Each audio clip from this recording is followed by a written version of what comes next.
the big information is going to be the DNA on the K-bar sheath. Now, we've talked about this. I've actually got a K-bar. When I was in the military, in the Marine Corps, everybody had a K-bar in the Marine Corps. It was like, I think they used to issue them in World War II. It was just a historical knife. And it has a sheath that you put the knife in.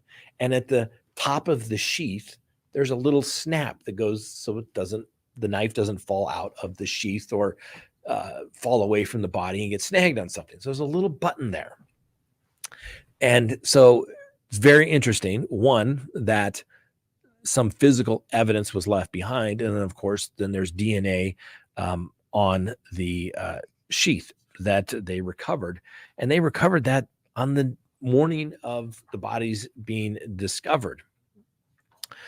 So they have that information.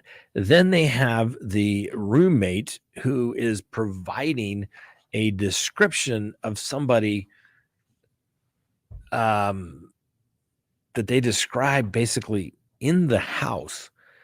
This is page 4 of the affidavit. So if you're reading along at home, it says DM stated she opened her door for the third time after she heard crying and saw a figure clad in black clothing and a mask that covered the person's mouth and nose walking towards her. DM described the figure as 5'10" or taller. We know that Cornotto's driver license said he was 6 feet. Not very muscular, but athletically built and bushy eyebrows. The male walked past DM as she stood in a frozen shock phase. The male walked towards the backsliding glass door. DM locked herself in the room after seeing the male. DM stated that she did not recognize the male, and investigators believe that the murder left the scene. That's when the murderer left the scene. Which is, I'm not going to say, why did she not call the police immediately? I mean, she probably didn't know what the hell was going on. Who knows? But it is what it is. So during the time that the cell phone is not tracking Kohberger going to the residence there at 1122 King Road, now you have a witness giving a physical description. And, there's a lot of coincidences that the defense is going to have to poke a hole through.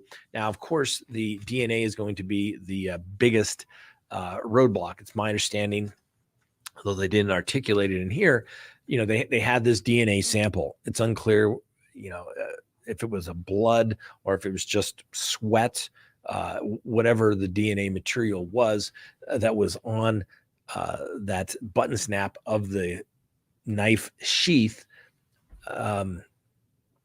Clearly they were able to get a sample of it.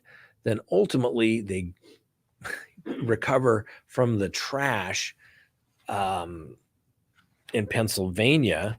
They recovered trash on December 27th, the family residence there in Albright, Pennsylvania, that was sent to the lab. It's amazing how they can get the DNA tested just like that when they need it. I was in court yesterday, like, we can't get anything done. It's so judge, we're so backlogged. Obviously, this is a high-profile case. They were going to get that done immediately.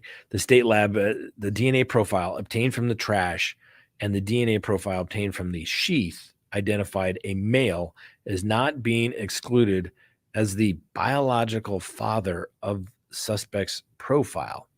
And at least 99.9998% of the male population would be expected to be excluded from the possibility of the subject's biological father. So now that they obviously have him in custody, the prosecution can file for a request. It's usually here we refer to as a 41-1 motion, where they will go and get a buccal swab or buccal swab, depending on the part of the country that you do it from. Literally, they take a big old Q-tip. They tell somebody to run it on the inside of their cheek. They put it in a little container, it's like plastic. They snap the top off, seal it up, and they will send it out. Then they will be able to see if they can get an exact match